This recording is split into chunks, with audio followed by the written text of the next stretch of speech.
और बात करेंगे सदन में अनुपूरक बजट लाने के बात पर विपक्ष ने जमकर हंगामा हुआ और अनुपूरक बजट पेश भी किया गया। विपक्ष का कहना था कि जब सत्ता पक्ष मुख्य रूप से बजट जो सालाना बजट है वो लेकर आने वाला है तो उससे पहले अनुपूरक बजट लाने की आवश्यकता क्यों पड़ गई, इसे लेकर भी काफी हंगामा हुआ है। ज्यादा जानकारी के लिए इस वक्त मदन हमारे साथ हैं। मदन, देखिए, विपक्ष का कहना था कि जब बजट आना है तो अनुपूरक बजट क्यों, तो आखिर क्या कुछ जवाब दिया गया वित्त मंत्री की तरफ से इस बारे में? बिल्कुल, देखिए, आज 2 दिनों के अगर बात देखें तो जो राज्यपाल के अभिभाषण पर एक तरह से टकराहट की स्थिति दिख रही थी, उसके बाद अब अनुपूरक बजट को लेकर के भी सत्ता पक्ष और विपक्ष जो है वो आमने सामने दिखा। सत्ता पक्ष की तरफ से जब सरकार के कामकाज को गिनाते हुए अनुपूरक बजट की ज़रूरत को बताया गया, वहीं विपक्ष जो है इसे बेबुनियाद बताया और कहा कि सरकार अपनी नाकामियों को छिपाने के लिए इस तरह के प्रयास कर रहे हैं, जब मूल बजट का पैसा खर्च कर नहीं पा रही है सरकार, और ऐसे में फिर से एक अतिरिक्त बजट लाने के लिए अनुपूरक बजट लाने की क्या आवश्यक है।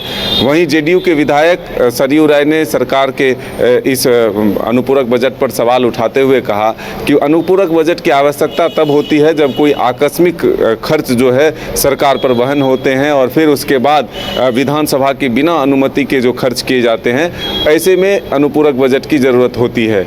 लेकिन तमाम सत्ता पक्ष और विपक्ष की बातों को सुनने के बाद जब सरकार का उत्तर होता है, तब वित्त मंत्री राधाकृष्ण किशोर ने बताया और एक तरह से लेखा जोखा रखा और बीजेपी को जवाब दिया कि आपके सरकार जब चल रहे थे, आपकी जब सरकार थी, तब 2014 से लेकर के 19 तक 4 लाख करोड़ से अधिक अनुपूरक बजट के माध्यम से ही राशि स्वीकृत कराए गए। ऐसे में हमारी सरकार तो 22,000 करोड़ तक ही पहुंची है। इस प्रथम जो अनुपूरक बजट है, जो तृतीय अनुपूरक बजट तक जो पहुंचा है, उसमें 22,000 करोड़ तक की राशि ही हमने स्वीकृत करवाई है। ऐसे में सरकार कई जन कल्याणकारी योजनाएं चला रही है जिसमें कि पैसों की आवश्यकता है और सरकार इसीलिए अनुपूरक बजट लेकर आई है।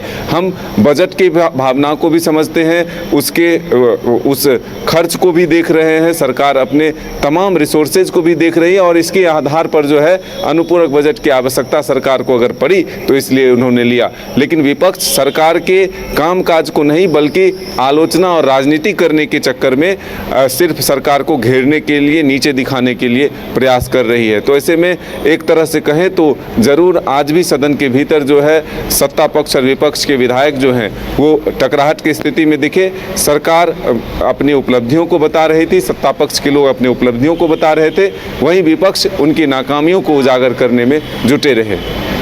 चलिए मदन, यानी लगता है कि अनुपूरक बजट को लेकर अभी चैप्टर क्लोज नहीं हुआ है, इसे लेकर एक बार फिर से हंगामा होने के आसार हैं और बजट जब आएगा उस वक्त भी यही मुद्दा उठेगा कि आखिर पिछले बार के बजट में से कितनी राशि का इस्तेमाल हुआ, आय व्यय क्या रहा। बिल्कुल, देखिए, ज़रूर सरकार को घेरने की कोशिश विपक्ष करेगी और जो बजट के आंकड़े हैं वो क्या रहते हैं ये देखने वाली बात होगी। हर साल बजट के आंकड़े तो ज़रूर बड़े हो रहे हैं। ऐसे में सरकार विभागवार किस तरह से खर्च कर पाई, इसको लेकर के ज़रूर जब बजट पर चर्चा होगी, विभागवार चर्चा होगी, उस दौरान सरकार को घेरने में विपक्ष जो है अपनी पूरी ताकत लगाएगी और ये बताएगी कि आखिर मूल बजट का और इस बार के बजट का क्या औचित्य है। जब पहले ये पैसे को सरेंडर कर दिया जा रहा है और फिर बजट पर बजट लिए जा रहे हैं तो इसका क्या औचित्य है। तो ये हम जरूर कहेंगे कि टकराहट की स्थिति जो है मुख्य बजट पेश होने के बाद भी जरूर देखने को मिलेगी। चलिए मदन, हमारे साथ जुड़ने के लिए और जानकारी देने के लिए आपका बहुत बहुत धन्यवाद। तो बजट अभी पेश होना बाकी है और अनुपूरक बजट से ही हंगामा शुरू हो चुका है। देखने वाली बात ये होगी बजट आने के बाद क्या होता है।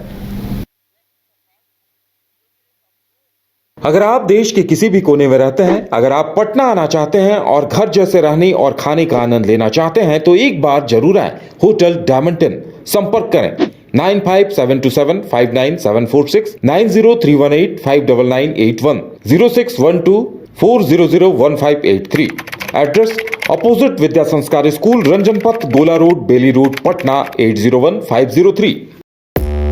5 राज्य, 61 शहर, 150 प्रोजेक्ट और एक वास्तु विहार। नई सोच, नया घर, बनाए रखिए अपना प्यार, सेवा में है वास्तु विहार।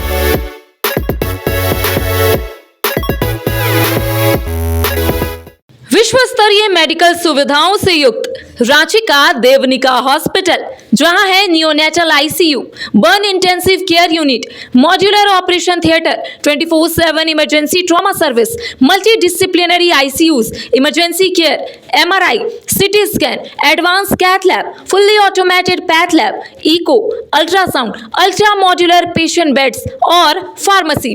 देवनिका हॉस्पिटल एंड रिसर्च सेंटर, किफायती दर पर विश्व स्तरीय इलाज, ancillary Chowk, Tupudana industrial area, Ranchi.